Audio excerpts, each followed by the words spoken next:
Hi everyone, Jane here. Thank you so much for watching my video today and welcome to you all. Today I am going to be creating a journal page in my Canson art book. This is the one that is a portrait version of the Canson art book, and it contains the Saunders Waterford watercolor card, which is my favorite. I've decided it is my favorite watercolor cardstock. I really do love how it reacts with the watercolors.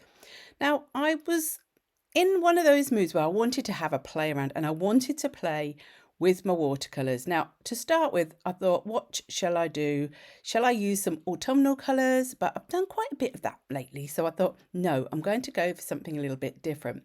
So I started off, this stencil was one that I created myself by die cutting a piece of stencil material. And so I just made a really abstract layout. I wasn't really thinking, I was just trying to get some shapes down because I wanted to fill them in with some paints. And you will see here that I have got the two Kuretake Gansai Tambi granulating sets. So one is the Cosmic set and one is the Aurora set. I can't remember which one came out first. I think it was the Aurora. The Aurora came out first, which is the one on the left in the picture, and the Cosmic came out more recently, which is the set on the right. Now, I don't use these paints as often as I probably should, but you know, when I do use them, I do enjoy them. They are fun. They are a granulating paint, and they're also a separating paint, as in they contain more than one colour, and when you add water to them, they split apart and you get different colours appearing, which makes them really interesting and good fun to play with if that's the sort of thing that you like to do. Now, there are different ways of activating the paints, and usually one of the ways you do that is by putting them into a separate pot and adding a lot of water and allowing them to separate before you use them, or using them on really big areas and making sure you put down lots of water.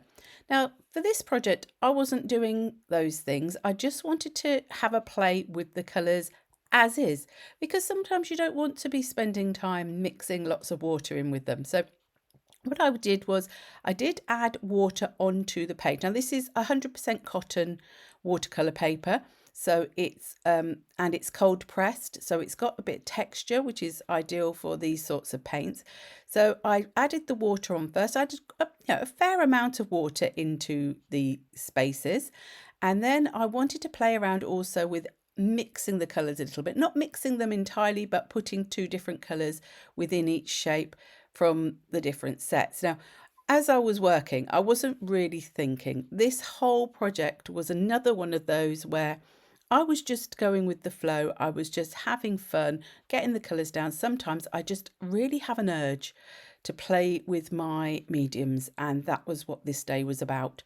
So I'm just adding the colours as I go. I wasn't trying to, well, I was sort of trying to make sure I split the colours around the project, but I was getting confused about which ones I'd used and which ones I hadn't, so I wasn't really overly worrying about it. Now, when you first put some of these colours down, they might look a bit ugh.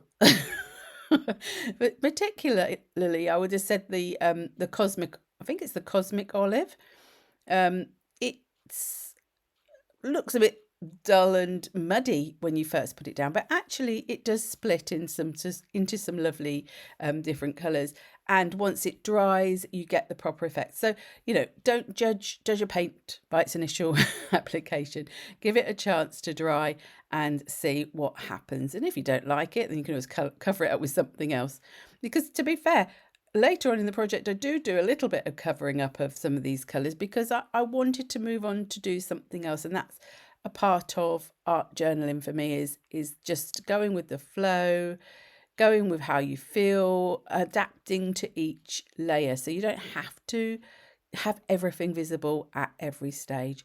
But I was just at this point having fun, filling in the colours and seeing what happened.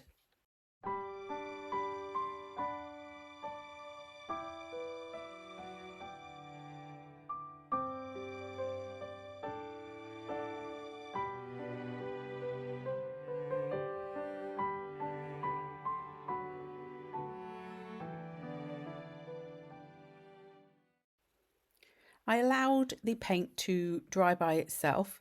And then I was debating whether I wanted to leave the outside plain or whether I wanted to add some shading.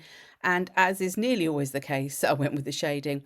So I am using the Deep Indigo pencil from the Inktense range by Derwent. And it is a water soluble, a water reactive pencil that is permanent when watered out and dried. It is it's a little bit tricky to work with in the fact that you do need to sort of work fairly quickly with it, in that if you don't water it out within a certain amount of time before it starts to dry, obviously it then is, you can't reactivate the paint, so, or the ink I should say. So once you've started to water it out, you need to work with it.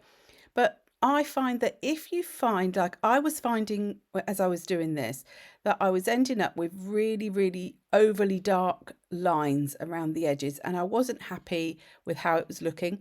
So what I did a little bit later on is I went back in by taking some of the pigment from the actual pencil on my brush and building it up that way. And sometimes that can help you get a better sort of look to it.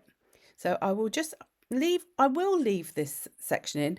If it gets a bit much, do feel free to fast forward through this part of the video, because I did take quite a time, but sometimes I know that it's quite interesting to see how it all builds up and, you know, how I get to the final look.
And once I'd added on all this colour, I was feeling like the edges of the shapes were sort of disappearing a little bit. So I'm going in, this is my Lamy All-Star pen, and this one is, I think, either a fine or an extra fine nib. I think it's a fine. I'm not 100% sure. Yeah, fine. It's a fine one, I think. And it's got like an indigo-ish, or I think it's petrol actually. It's meant to be like a petrol colour ink in it. It's a permanent waterproof ink that I put in it that's for fountain pens. And I just went round all of the edges with a sort of like a little zigzaggy line. I like it. sort of gives it a little bit of a sewn look. But of course, I mean, you can do whatever you like. You could have gone back in with the stencil and gone back over the lines in a more straightforward way. But I just like to do something a little bit different sometimes. And it also gets me using the pen. So it gets me used to how the pen works and how the ink flows. Now I have got some of these drawing guides. These are from Pretty Gets Gritty, and as always I will list what I have used in the description box so that you can see what I use. But of course I would say use what you have if possible. Now you could look through your stencils and find lots of ways you could do similar things to this. You could use a ruler just for these lines. It's just that the stencil was here. But these are a sort of a selection of different shapes that you can draw through to make different patterns and different things on your drawings. So I am starting off by adding some bits, because that sort of shape that was sticking out, I wasn't overly keen. I thought it looked a bit odd, so I felt that it needed some danglies. So it's getting some things to dangle, and then because I've got them on that left hand side, I felt that it did need some over on the right just to balance the image up a little bit. And I'm just going through with my pen. Now I have to say, going through with a fountain pen was not possibly the best plan, but it worked and it didn't damage my pen. But you know, whatever pens you've got, I was just sort of using this pen because it had the same ink that I'd already used, so I thought that would be good to like continue that colour throughout the piece. Then once I had added on the dangles, I wanted to just add in some more circles. I just felt like I needed something over the top. So you'll see in a moment what I decide to colour these with. At this point I was feeling it had quite a magical sort of vibe going on, so I thought that this would be quite nice. So once I'd added on one, I felt that I would need, you know, probably 3. I like to go in odd numbers, so I also varied the size of the circles. But on this stencil you do get a wide variety of different sizes, so you can go through. I went with the dots as well. You don't have to do that, you could just do the circles, but I decided that the dots added a little bit of an extra piece of interest as well. Now this is what I decided. These are another paint that I don't really get out that often. They are by Prima. They're the Art Philosophy range. I don't even know if they're still available or on the market, but they are the metallic accent set, and you get obviously the sort of gold shades or tones, golds and bronzes over on the left, and then you get some different colours on the right. And to start with I was only going to use the golds, but I actually decided to go with the others. Now I activated them with a spritz of water first, because sometimes metallic paints can be a little bit more difficult to get going. These are actually not too bad. I then decided to go in with some of the colours over the top of where the similar colours were already in the granulating paints. I didn't want to cover the granulating paints totally because, you know, I'd spent that time putting them on, but I just wanted to add just a little touch of this sparkle, just for something a little bit even more magical. And so that's why I'm going in. I think I'm mostly going with the green, blue, pink and purple. I leave the black and I leave the darkest of the golds or bronzes, and I leave the white. I think I use every other single colour that's in there actually, but they're quite a fun paint to use as an accent. For me, that's what I mostly use them for. I mean, I'm sure other people use them for much more painting effects, but for me they're sort of more of an accent sort of paint.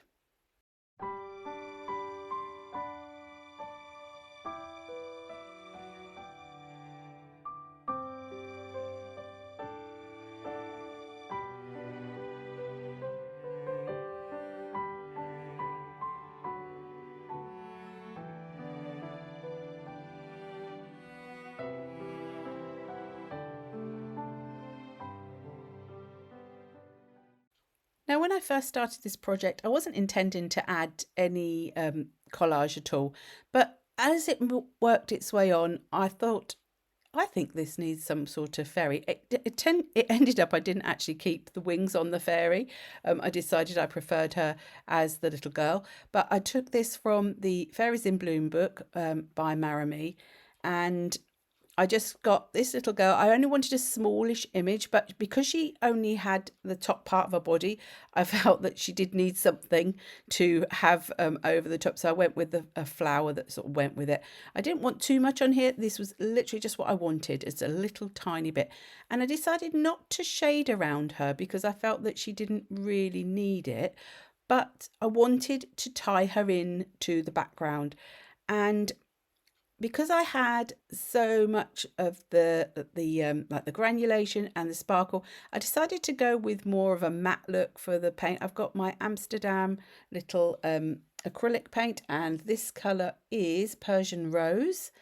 And I just wanted to use with this little star stencil, just a few little stars just around, going on her and also onto the background, just to tie it all together.